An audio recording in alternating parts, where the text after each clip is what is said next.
dedicated to empowering you with information to make positive choices and be advocates for your overall well-being.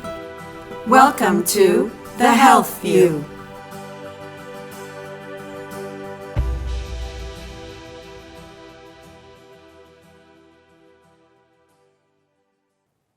Welcome to The Health View. I'm Yvonne Dunitz. This is Dr. Laura Chan, and this is Dr. Margarita Ochemaya. We're very pleased that you're with us today, and our topic today is, what is healthy weight? What is a healthy weight? So we're going to talk about, how do you even measure weight? So why don't we just jump in? Well, it's a good question, and it's one that we'd all love to know the answer to. What is a healthy weight for us? But it varies completely based on individual, based on whether you're male, female, even race can play a role, and especially your height. So a healthy weight really varies from person to person. But there are some factors that we know can apply across population that we need to look at and consider, and we're going to talk about those today. All right. Yep. So would you like to jump in on that? Yes, I think what happens is we have to look at weight from a different socioeconomical point of view and then across history. Back in the time, actually, it would be a good sign to be overweight because it was correlating to your ability Affluence. to act. Yes, exactly. And so that has changed a bit, and I'd like to also talk about the stigma of an overweight. So what we see in the media right now might be not necessarily what is really happening in real life. So overtly underweight is very unhealthy. Then we have a range in the middle, and that's what we tend to use, that body mass index, which we'll be discussing. And then we use those numbers to give us an approximation of what is healthy in the range. And then there is overweight, and then we use the word obesity as for somebody who has a significant amount of weight on their body, which actually would compromise and cause disease. So what we want to think about health, to summarize that, would be if there is a risk of a medical problem, mental problem, or a relationship with food situation that already is abnormal, we don't have to wait for the weight to get unhealthy. So some people are big but quite muscular, and some people are thin but have very little muscle. So I think that we're going to elaborate on that too. Good, good. And so a lot of people get on the scale every day to measure their weight. Is the scale the best avenue for really measuring your weight? A scale can be a good way to track your own progress. If you can tell, oh, I've been gaining weight, it's been the holidays, oh my gosh, I put on 7 pounds between Thanksgiving and New Year's. It can be a way to track changes and keep yourself accountable. Or if you're working on losing weight, it can be a way to notice, how am I doing? Have I hit a plateau? Am I still going? But it doesn't necessarily indicate whether you're healthy or not. And that's one thing I think is important to emphasize. Just as Margarita was saying, someone can be very thin and not be healthy, and someone can have a BMI where they're technically considered obese, but they could be healthy because they're mostly muscle, such as a professional athlete or someone like that. So let's help our listening audience, our viewing audience, to know, what is this thing called BMI? I wanted to say one thing on the scales, actually, because that some of us, I remember one time I actually was a little obsessive over it. If we measure every day, some people measured a couple times a day, or if you just don't measure at all. So I think the relationship with the scale is also important to document, because the scale should be just a point of measure.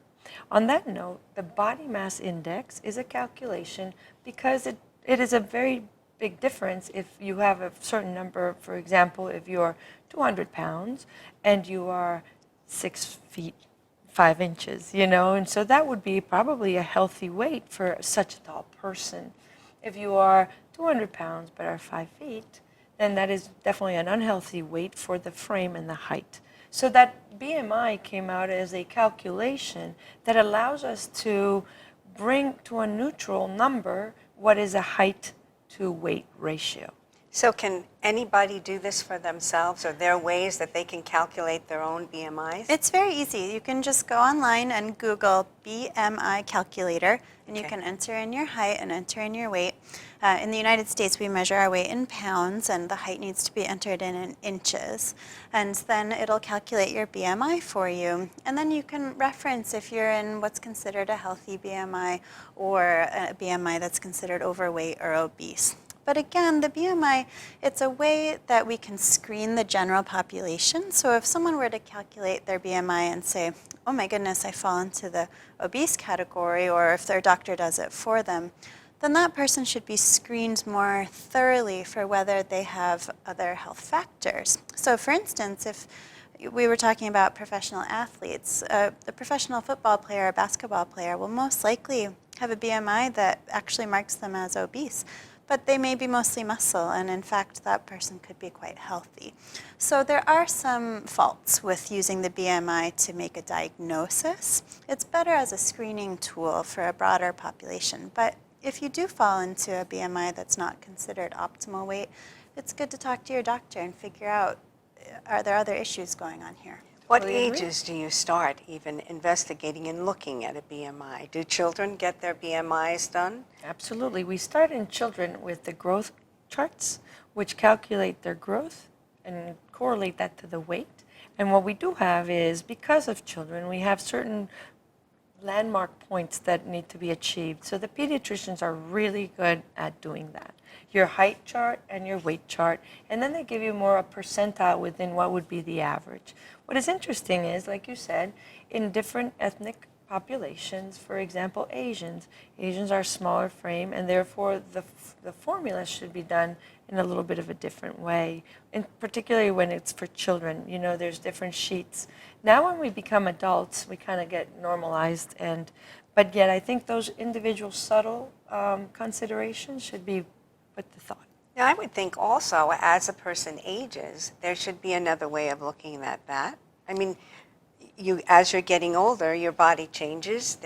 A lot of physical things begin to happen and shift. How often does one get a BMI, a body mass index? Is it once a year during a yearly physical? I know that when a patient comes into my office and we enter their information, we always take their vitals, their height, their weight, their blood pressure, their pulse, and that gets entered into our electronic medical records. And every time that happens, which is with every visit, it calculates the BMI automatically in their chart. So I think it's happening quite regularly I think it at happens doctors' offices. pretty much at every visit. And then obviously it's how often people go to the doctor. But what you mentioned is amazing, and part of what we're doing here at the show is to try to bring to our readers the importance of maybe looking at it at home or realizing your relationship with the scale. Are you overtly always looking at that scale? And is that affecting your way of thinking? Or the other way around, are you afraid of the scale? You don't want to deal with that. And I think most importantly, we want to look at it from a point of love and compassion. And if you address that from a point of love and compassion, we can then look forth and seeing, okay, without being too upset about a number, we're going to look at how can we either get to a better place. Make lifestyle changes. Exactly. Right. Exactly. And I just really want to emphasize on this show, to add on to what you're saying, that the number on the scale, it might indicate whether you are heavier or skinnier, but it doesn't necessarily indicate whether you're healthy. And so that's something I really want to emphasize. There are other markers of health besides just the weight. Now, we touched upon it, but how about this whole thing of height to weight ratio? Did we give enough information related to that, or is there more that needs to be I addressed? think that's mostly covered with the BMI. Okay, Yeah, and what it's just about another fat to number. muscle ratio? Okay, that is one of my favorites. Okay. And that really starts coming to thin out maybe the reasons of that number that we saw originally in the scale. So for example, an average person who would weigh 70 pounds, 70 kilos, would actually consider themselves to have a healthy fat to muscle ratio. But in person A, that doesn't work out, is a little bit more sedentary, even if they have that specific number, let's say 150 pounds, they could easily be very unhealthy because their fat to muscle ratio is off. And the ratio is a comparison between two things. And when you compare your amount of fat and you compare your amount of muscle, and then we then look at it as a composite of the whole body. All right. So do you have any thoughts related to add to that on the I fat to do. muscle So ratio? someone can look up online what a more ideal number is for their fat to muscle ratio, and it's a little bit harder to calculate. You can't just enter in your own numbers on a Google calculator and figure it out. You might need someone to help you, like a personal trainer at a gym, someone at your doctor's office might Are be they able to help taking you with that. additional information? They do need to take additional Like what information often to types of figure out. information? There can be more complicated ways to measure it, such as there's a technique where someone gets submerged in water because fat's a little bit more buoyant, it floats more, and Yeah. muscle is heavier and sinks. You can measure someone in the water, and that can help you determine their What fat about the to- pinching of the skin? That's another way to do Yes, it. the pinching That's is what the personal trainer would do. it's a less wet way to do it. Less wet way. And then, for example, More dry method. Yes. in my office, we have a device that measures your fat to muscle ratio, calculates your metabolism. And so not only do we do like weight management according to the fat to muscle ratio or the scale, we also look at it in body measurements. So if our viewers at home are thinking about how they could do that, fat to muscle ratio might be a little complicated, but what we can bring it to a little bit of a lighter view is take a measuring tape, like if you were going to a tailor, and then use that measuring tape to look at the circumferential inches around your body. So you could take around your area of your chest, around your waist, around your abdomen, All the around your measurements legs. that they would like if for you were fitting tailor. for clothes, a yes, tailor, like right? if you're gonna have a bodysuit, Right. and then you can use them because some people actually. I had a case of a patient who lost 4 sizes, but it was the same weight. And what Interesting. happened was that she was working out and she was actually getting more physical and eating healthy. But so her body reduced in a lot of inches, but at the same time remained the same weight. And it's probably because muscle weighs far more than water, like what you said. Right, and that's such a great instance of pointing out that weight isn't a marker of health. She was getting healthier in that instance, and yet the weight wasn't changing.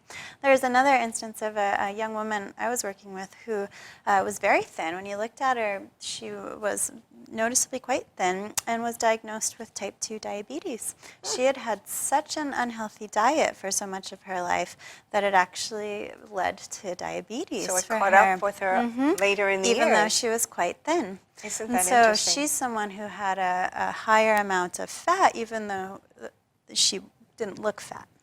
And what about this whole thing of measurement versus volume? Well, the measurement and the volume is more because fat usually has more volume than muscle. When you have a nicely toned muscle, it is actually more dense as compared to the fat cells, which are a little bit more buoyant. I think what I wanted to introduce now was other nicer things that we can do, and we can tell our viewers what they can do at home. I'd like to make a little introduction of the Fitbit or these fancy scales. Ah, it's a Because great these way fancy for them scales to- can even tell you your BMI.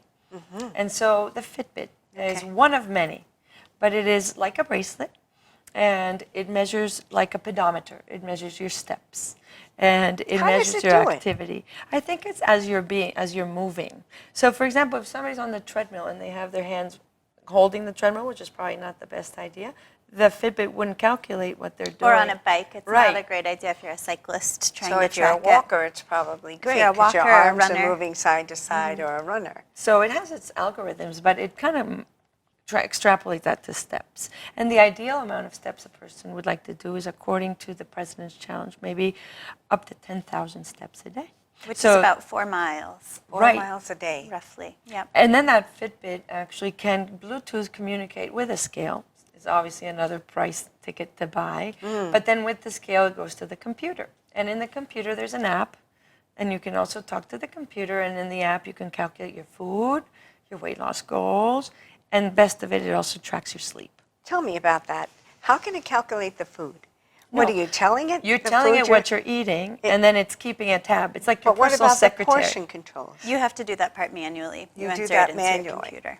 Yeah. Very interesting. But it's a little way to, sometimes I think we all kind of disconnect a little bit subconsciously from our eating and our drinking because it's such a natural thing to do. And then all of a sudden it's like, whoa, that cheesecake did have 1,000 calories. And I guess back to our show when we talked about exercise, to exercise 1,000 calories, it requires quite a bit of activity. Now, there are all different types of Fitbits out there, correct? Yes. So how do you know the Fitbit that works best for you? I mean, how do you know the differences? There's a little bit them? of trial and error. I just typically read Yelp reviews and see what Hey, Yelp fits someone's reviews, budget, that's see what fits someone's budget. So and budget if it's plays their- a big part. So if somebody expensive. didn't want, yeah, they're expensive. So instead, if you didn't want to invest in something like that, how could you recommend for people to keep track of this information on their own? Way before there was Fitbit, people used to keep journals of the food that they ate, right? Right. The amount of water, the food that they ate for breakfast, the snacks and things like that, just to get a sense in the portions. What else could they do? I was thinking about what you were even saying about being mindful. Pretty much we are all very aware of the mirror, and we are all a little bit in understanding of where we're at. I'd like to say more about those that are unhealthy weight, because an unhealthy weight might be perceived as healthy by the person that is having that. And we will be discussing conditions that can create that, but we have in America right now a little bit of an extreme in terms of our weight. We have very, very, very thin people, and particularly in the adolescent world, and then we have our heavy people. And emphasizing a normal weight is within a range of where you feel comfortable. Your joints aren't hurting, your digestion is proper, your relationship with the scale is not that one of fear or love. And then lastly, your ability to be thriving, to look healthy.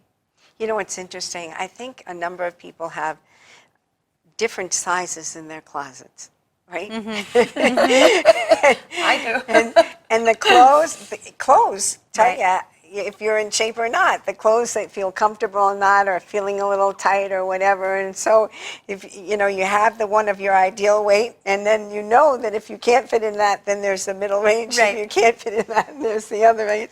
And interesting enough, you hold on to your clothes long enough, they come back in style. You're right. You made a good point. Sometimes when I've worked with people with their weight loss, they're not seeing the scale budge, but they'll Right. notice at first that In their clothes fit better. Absolutely. Because you can carry it. The scale cannot budge, but your clothes, you see all of a sudden they're getting baggier or looser, or you're feeling a little better in your Right, clothes. right. So if we were to highlight, I know you mentioned Fitbits and you mentioned scales. Now there are a lot of different types of scales out there now. Not Right. just the regular scale you hop on and you take a look. Now those scales are still good, right? They're good. They tell us. There are some accuracy issues. Are some go more with accurate price. than others? Well, when these fancy scales that are out there will be trying to calculate, well, you put in your height, you put in your weight, then they'll calculate the BMI.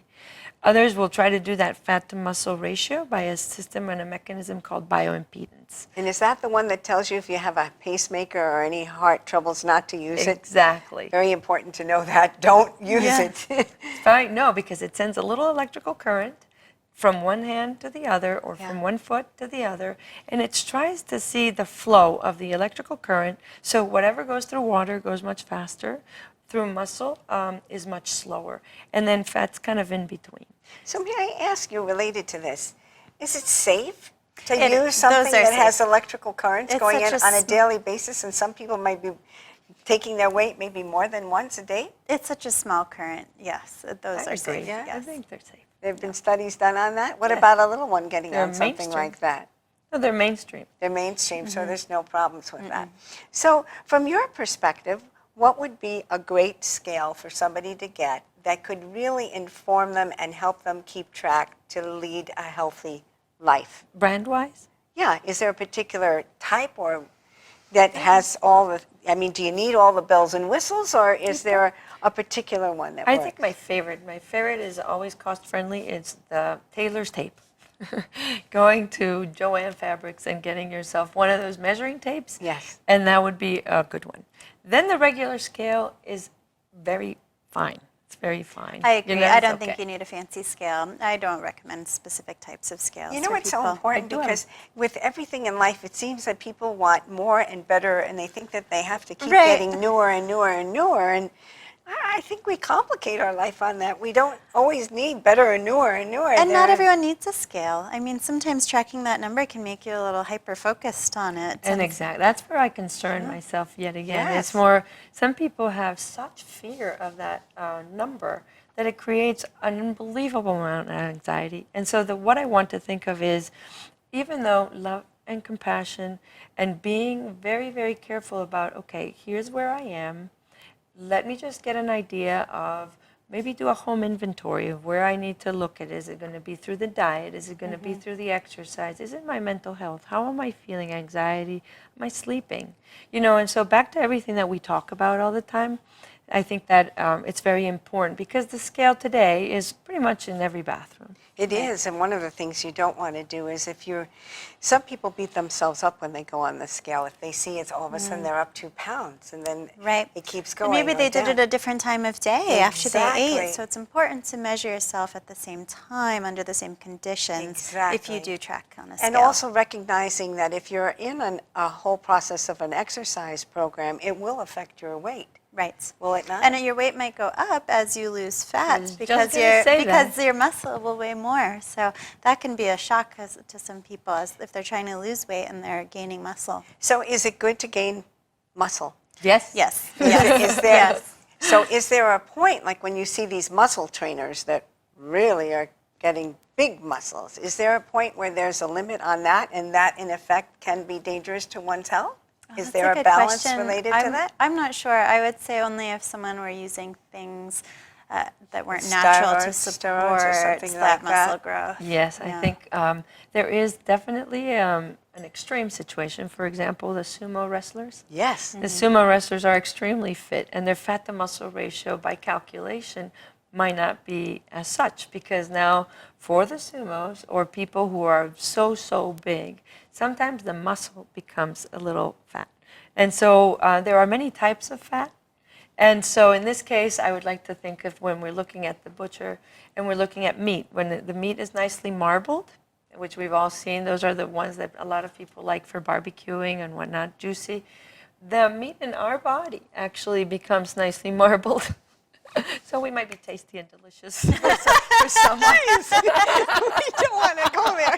So But the concept, I thought it was a funny concept. I want to extrapolate on what Margarita's saying, not about the barbecue piece, but about the fact that there are different types of fat. It's important, I think, for people to know that we have this abdominal fat, and that's the most dangerous type of fat. And then there's the rest of our body fat. You had brought up a point a while back about in older people, if the BMI is relevant or not. And one thing I'll say to that is oftentimes you'll see in older people, because of hormonal changes, that they might get a little bit of a belly or bigger hips or something like that. And it's this abdominal obesity that tends to be more concerning. So if you're gaining weight in a certain area, then that's, especially if it's around the abdomen, that's So more a of a further concern. clarification to that, I know you said older people may be gaining weight or whatever else, but it's not uncommon to see a pregnant woman hold on to their weight Right. for a long period of time. In fact, not lose it. Right. And it lands in the middle area, let alone Right. other places. So it's something that's common in a lot of, and you even see it in Right. little ones Right. with the big bellies because of what they're eating. So it's something that is a good marker, is what you're Right. saying. And so going back to what Margarita was saying, using the tape, Tape you can measure is measure huge. your waist and you can measure your hips. And that ratio can be more telling, sometimes even more so More than accurate. a BMI Right. over your health status, because we shouldn't have ideally these big bellies, because that type of fat that we carry in our abdomen is more dangerous. It can be is. more inflammatory and contribute to more diseases. Absolutely. Excellent. So I have a point. I guess I'd like to clarify the concepts of fats, right? Okay. Even though I made that comment, it was so funny. But so intra-abdominal fat or organ fat, which is, you could have really skinny arms and really skinny legs, but have a really big Yeah. globulous belly. And that is usually associated with more diabetes and cardiovascular disease. There is another type of fat, which is called the subcutaneous fat. And that's usually more around the hips. And Can that's, I interject? Yep. So that's the apple versus the pear shape, Right, right? exactly. And that's the Exactly. waist to hip I was ratio. ready to say that Yeah. myself. Yes. Ideally, you want to Yeah. have a smaller waist and a bigger hip, rather than a small hip and a big waist. So pear-shaped is better for your health. A pear shape, that's better for your health. And men tend to get more of the pear, of the apple, and then women tend to have more of the pear. And so we're looking at this fat distribution as also a marker for risk of illness. There's actually another kind of fat that is under active investigation right now, and it's called brown fat. And it's brown. Usually fat is usually like a creamy white color. But this kind of fat is brown because the cells are very rich in these other cells, these little micro components of the cell called mitochondria. And these mitochondria are constantly pumping energy and generating heat. And so contrary to the word fat that we tend to have all these connotations around, brown fat helps you lose weight. And there's a lot of research right now in the area of brown fat. So I would think the only way to find out about that brown fat is to open you up. Well, And surgically? there's How would just you know? a lot of more research in what we can do to make that brown fat not go away. We kind of Interesting. lose it as we get older. So Very it all interesting. kind of goes around what you were saying earlier about with age and how we lose more muscle and might have more subcutaneous tissue. And I'd like to add one last thing is more hormones. You know, when hormones come into play with our weight, when you have balanced hormones, your body has a better fat to muscle ratio. Right. And we need some fat on our body. It's necessary for health and for hormone balance to have some fat. So It's very I important. guess I Just don't- needs to be healthy fat, like everything. Right, Right? ideally. Yeah, Moderation. completely. 24%. 24%. So 24% and above, you have an unhealthy fat volume or a percentage in your body. And with the BMI charting, you can find out if you've got that That's 24. the fat to muscle ratio. So how do we find out about that 24%? When you calculate your fat to muscle ratio. That can be with the pinchers that pinch your skin, or the water scale, or the bioimpedance. Either you with grab the your current. hand. Yeah. Excellent. So it's very important for people to realize that the scale is not their only means of measurement, and that utilizing a measuring tape is a great way, Right. but also their clothes is a wonderful way. Yeah.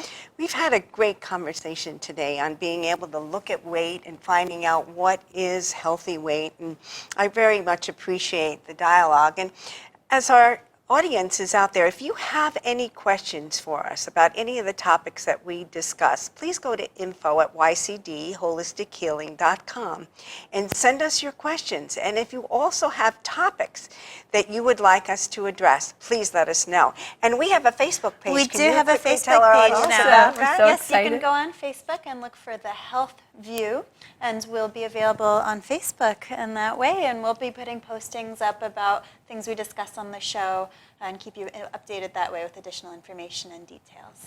So we look forward to seeing you next time. And in the meantime, take good care of yourself, be well, and make every day count.